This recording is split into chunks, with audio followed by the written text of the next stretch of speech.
Queridos hermanos, buen día tengan todos ustedes. Los saludamos del programa Santuario de Guadalupe TV.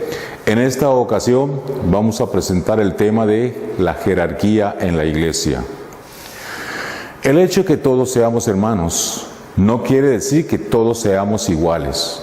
Claramente Cristo quiso que algunos tuvieran autoridad sobre otros como guías de los demás e instrumentos de unidad. En la iglesia pasa lo mismo que en una familia. Todos se consideran hermanos con relación a Dios, el Padre común. Pero entre los miembros de la misma familia, algunos son padres y otros son hijos. Así, en la iglesia, todos somos hermanos frente a Dios. Pero entre nosotros mismos, algunos representan a Cristo como cabeza y por eso gozan de una autoridad especial para el bien de todos los demás miembros de la iglesia. Eso está muy claro en la Biblia. Por lo tanto, no podemos seguir a Cristo rechazando lo que Él estableció.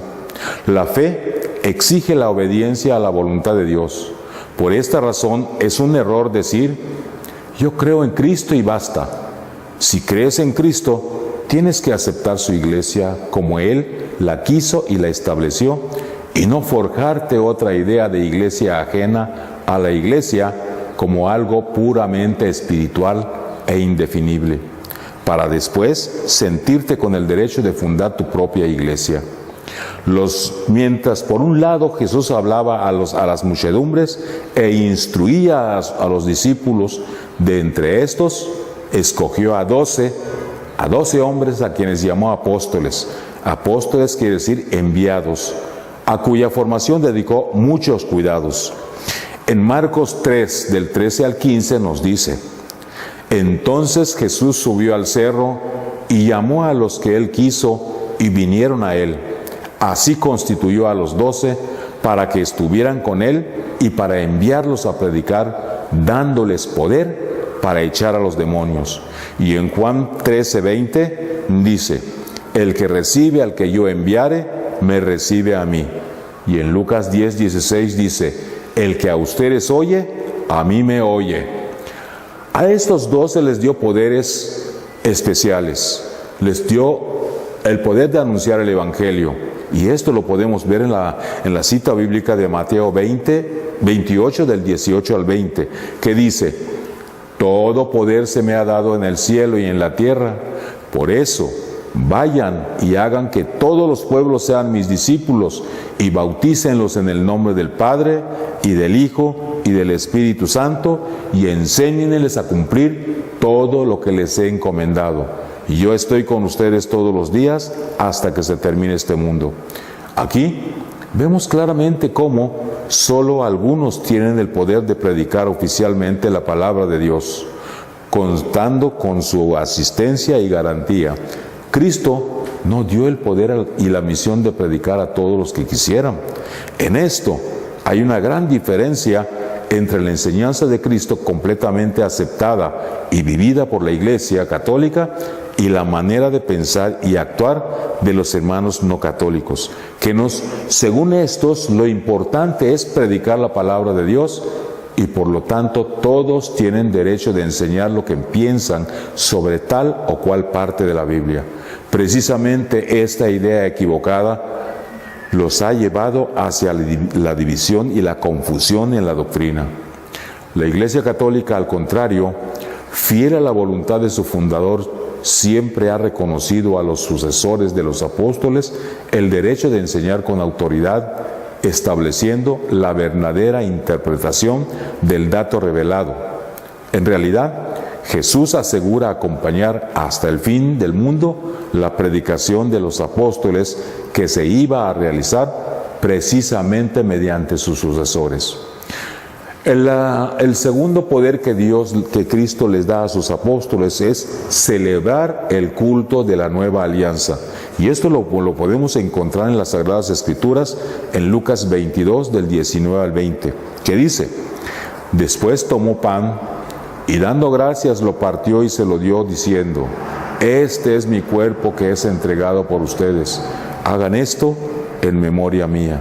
Después de la cena, hizo lo mismo con la copa. Dijo Dios, esta copa es la alianza nueva sellada con mi sangre, que va a ser derramada por ustedes y por muchos para el perdón de los pecados. Hagan esto en conmemoración mía. Celebrar la cena del Señor representa el centro del culto para el nuevo pueblo de Dios, hasta que Cristo vuelva. Y esto se va a realizar mediante los apóstoles y sus sucesores. En realidad, Jesús no dio el poder a todos los que creyeran en Él para realizarla. También aquí notamos una gran diferencia entre la enseñanza de Cristo, que es vivida por la Iglesia Católica, y la práctica de muchos grupos separados de la Iglesia. Entre estos, algunos de plano ni mencionan la cena del Señor, como si se tratara de algo insignificante. Otros aceptan y celebran la cena del Señor, pero le dan un sentido diferente, como si se tratara de un puro recuerdo y nada más. De todos modos no tiene validez, puesto que no cuentan con los sucesores de los apóstoles para realizarla. El otro poder que Cristo les dio a sus apóstoles es el de guiar al pueblo de Dios. Y en las Sagradas Escrituras lo podemos constatar en Mateo 18:18, que dice: yo les digo, todo lo que aten en la tierra será considerado atado en el cielo, y todo lo que desaten en la tierra será considerado desatado en el cielo. ¿En qué consiste este poder? En declarar lo que está permitido y lo que no está permitido. Admitir a la comunidad cristiana, o sea, la comunión, o separar de ella, o sea, la excomunión, abarca también el poder de perdonar los pecados cometidos después del bautismo a través del sacramento de la reconciliación, o sea, la confesión. Esto lo encontramos también en las Sagradas Escrituras, en Juan 20, del 21 al 23, cuando Cristo les dio el poder a sus apóstoles de perdonar los pecados. ¿Qué dice? Jesús les volvió a decir: la paz esté con ustedes. Así como el Padre me envió a mí, así yo los envío a ustedes. Dicho esto, sopló sobre ellos. Reciban el Espíritu Santo. A quienes ustedes perdonen, queden perdonados, y a quienes no libren de sus pecados, queden atados. Los hermanos no católicos prefieren no mencionar estos textos bíblicos que, según ellos, confieren demasiado poder a los hombres. Pero ni modo, son palabras de Dios, y la Iglesia Católica desde un principio las ha aceptado tal como dicen, puesto que se refieren al bien de la Iglesia de todos los tiempos y no solamente al bien de la Iglesia primitiva. Es lógico que se hayan transmitido a los colaboradores y sucesores de los apóstoles, como vemos en el caso de la excomunión y sucesiva reintegración a la comunidad cristiana que encontramos en 1 de Corintios 5 y 2 de Corintios 2, del 1 al 11. Pedro, como jefe de los apóstoles y de toda la iglesia, Jesús puso a Pedro, que se llamaba Simón, y Jesús le cambia el nombre en Cefas, o sea, piedra, que quiere decir Pedro. En Juan 1:42 encontramos esta cita bíblica donde habla de cuando Cristo le cambia el nombre a Pedro. Dice: de hoy en adelante te llamarás Cefas, es decir, Pedro. ¿Y por qué Jesús le cambia el nombre a Simón? Pues para predicar su nueva identidad o misión. ¿Cuál será la misión de Pedro? Ser la roca visible sobre la cual Jesús fundó su iglesia.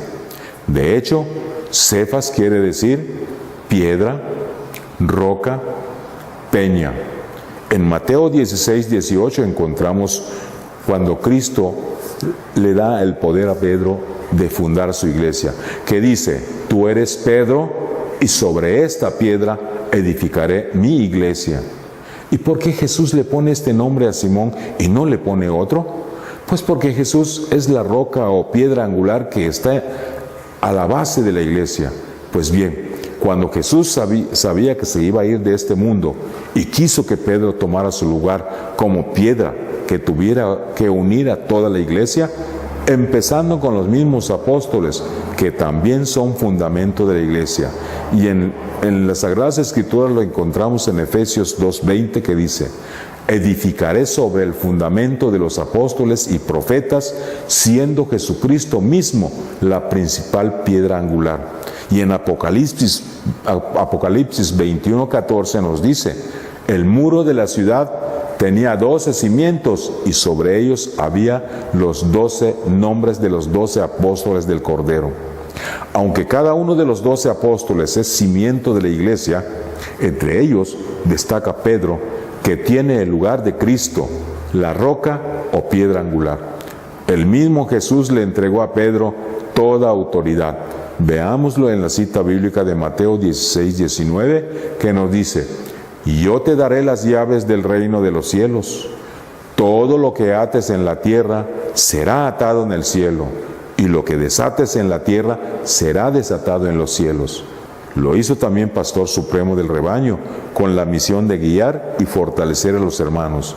En Juan 21, del 15 al 17, leamos lo que dice.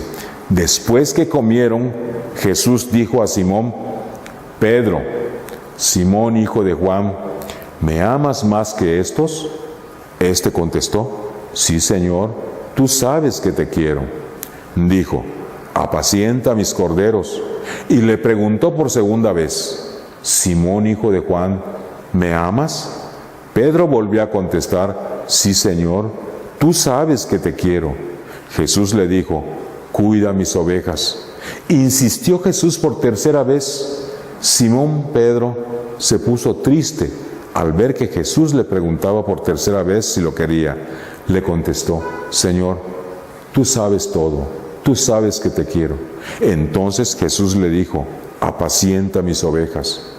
En resumen, Cristo es piedra, pastor supremo del rebaño, y cuenta con todo el poder que le da el Padre. Los poderes de los apóstoles no tenían que desaparecer con su muerte, puesto que se trataba de un regalo que Cristo quiso hacer a su iglesia para siempre. Por eso, los apóstoles empezaron a establecer a sus colaboradores mediante la imposición de las manos, y son los obispos, los presbíteros encargados de cuidar las comunidades cristianas que se iban formando a raíz de su predicación. En Hechos 20:28 leemos, el Espíritu Santo los ha puesto como obispos para apacentar la iglesia. Después de los obispos y los presbíteros, los apóstoles establecieron como colaboradores a los diáconos, encargándolos más bien de las cosas materiales, sin excluir la predicación. Actualmente, el Papa tiene el lugar de San Pedro, los obispos tienen el lugar de los apóstoles. Viviendo los mismos apóstoles, vemos cómo Tito y Timoteo mandaban sobre los demás presbíteros. Los presbíteros o sacerdotes son los colaboradores de los obispos, como al principio de la iglesia. Los presbíteros y los obispos eran colaboradores de los apóstoles, y los diáconos siguen desempeñando las mismas funciones de los antiguos diáconos.